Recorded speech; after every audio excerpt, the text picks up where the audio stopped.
There's no words for it. Everybody was very silent as we were flying over and getting closer to the ground, and being able to see is just shocking. I think, as most people know and felt, that about 2:50 this afternoon we experienced a significant earthquake. It turns out it was about 8.9 magnitude. The day that the earthquake hit, our unit was actually deploying to Thailand to go participate in exercise Cope Tiger. We all get to our hotel, and all of a sudden, as soon as we all connected to Wi-Fi, phones were just going off. I had tons of messages from everybody asking me if we were okay. I turned on the TV and saw the news and saw the damage that had happened from the tsunami and the earthquake, and we were all just kind of in shock. So in the middle of an airdrop training mission, they tell us to turn back around. We land back at the airport, and everybody's packing up. And they were like, you have an hour to go to the hotel, get all your stuff. We're going back to Japan. Operation Tomodachi is kicking off. Every day, every hour, there was a new development that kept piling on. And so you didn't ever know exactly what happened at the moment. It was like a week later, you realize the devastation that just happened. You know, and then the nuclear, who saw that coming? Nobody saw that coming. That was like a curveball.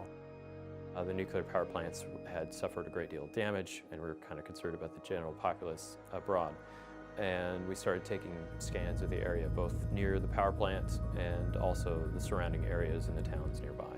The buildings had fallen apart. There's a lot of additional parts of structures that were laying about, and I believe there were fire trucks nearby, and they were regularly spraying water to keep it cool. The environmental department on base came to assist to determine if we were radiologically contaminated. I remember us giggling at that point. I remember taking out my camera and taking a picture of my engineer when he was getting scanned, and he was just smiling. We were still riding that high of being able to help truly make a big difference.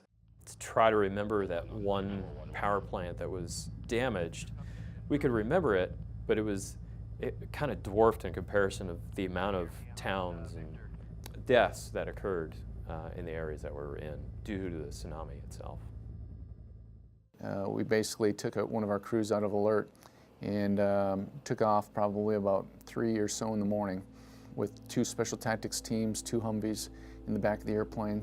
They flew up to Matsushima.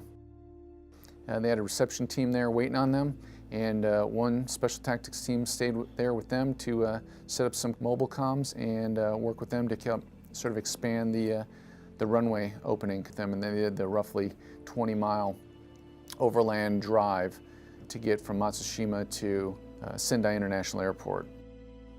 I would say about half of it to a third of it was completely covered with either water or mud or slush. There were airplanes that looked like they were just all shoved to one corner of the other side of the airport. There were cars. It just looked like a table after we got up from playing with my kids of micro machines, and it just all shoved to one side. There was dirt everywhere. By roughly 10, 11 o'clock that morning, we had 2 comm nodes set up at those 2 airfields, and they started clearing both runways. By 3 or so in the afternoon, we landed the first MC-130 on the runway at Sendai International Airport.